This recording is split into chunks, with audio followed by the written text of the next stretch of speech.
السلام عليكم. هذه هي العناوين. هل تم استبعاد زياش بشكل نهائي من المنتخب المغربي بعد اختياره من طرف ميسي ضمن أفضل 8 مواهب لارتداء الحذاء الجديد لشركة أديداس؟ إلياس بن صغير ينافس لامين جمال على جائزة الفتى الذهبي بعد تأهلها لكان المغرب 2025. الجزائر قد تنسحب لأسبابها السياسية المعهودة. قبل ما نبداو ما تنسوش تدعمونا بالضغط على زر الإعجاب والاشتراك وتشاركونا آراءكم في التعاليق، وشكرا. في ظل التكهنات التي انتشرت مؤخرا بشأن غياب نجم غالاتا حكيم زياش عن معسكر المنتخب المغربي القادم في نوفمبر، أفادت مصادر من داخل الجامعة الملكية المغربية لكرة القدم أن زياش لم يستبعد رسميا من المعسكر. وأكدت ذات المصادر وفق موقع كورة أن غياب زياش عن المعسكر الأخير في أكتوبر كان بسبب إصابة طويلة وليس لأي سبب آخر، علما أنه إلى جانب نصير مزراوي وإبراهيم دياز تعافى مؤخرا وبدأ في العودة إلى تدريبات ناديه. ورغم الجدل حول حذف صوره مع المنتخب على انستغرام، أوضحت المصادر أن هذه التصرفات ليست جديدة، حيث اعتاد زياش القيام بها منذ أن كان لاعبا في أياكس، موضحة أن قرار استدعائه للمشاركة في المعسكر القادم يعتمد على جاهزيته البدنية والفنية وقناعة الركراكي. في المقابل يتوقع أن يعود زياش إلى الملاعب بشكل تدريجي مع ناديه غالاتاساراي، حيث لم يتمكن من المشاركة بشكل فعال منذ بداية الموسم، الأمر الذي يعني أن عودته للمنتخب المغربي مرهونة بتقديم أداء جيد خلال المباريات المقبلة مع ناديه. من الجدير بالذكر أن زياش يعتبر واحدا من الأعمدة الأساسية في تشكيل المنتخب المغربي، وساهم في العديد من الانتصارات المهمة للمنتخب.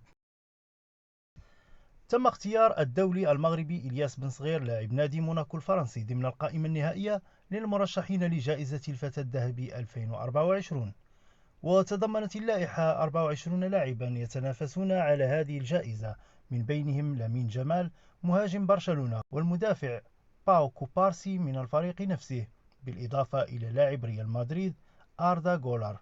وقد تم ترشيح هؤلاء اللاعبين استنادا إلى أدائهم مع أنديتهم ومنتخباتهم خلال الفترة الممتدة من 3 أكتوبر 2023 حتى 27 مارس 2024.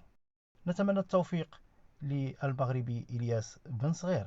شاركونا في التعليقات من سيفوز بهذه الجائزة. هل يجبر نظام العسكر المنتخب الجزائري على مقاطعة كان المغرب 2025؟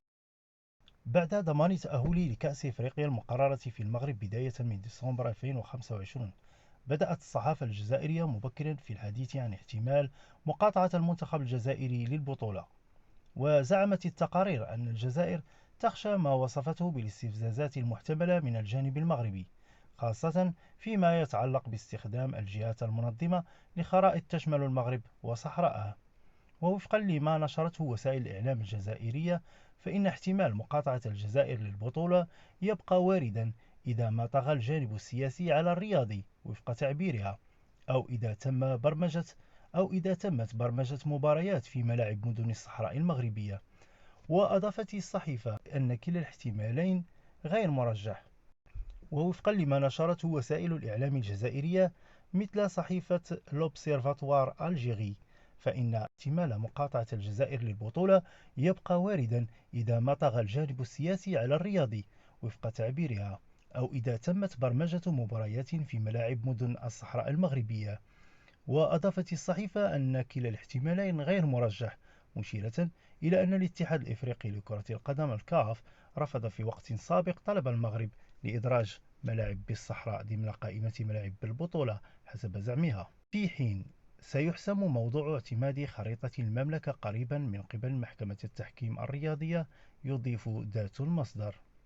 وأشارت الصحيفة الجزائرية إلى أن أي مقاطعة محتملة من رفاق رياض محرز ستكون لها تداعيات كبيرة على المستوى الرياضي، إذ من المرجح أن يفرض الاتحاد الإفريقي لكرة القدم الكاف والفيفا عقوبات صارمة على أي دولة تنسحب من البطولة دون سبب مبرر.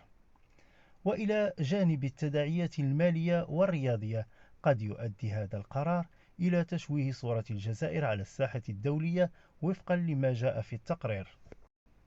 شكرا لكم على المشاهدة. وما تنسوش تضغطوا على زر اعجاب وتشاركونا ارائكم في التعاليق.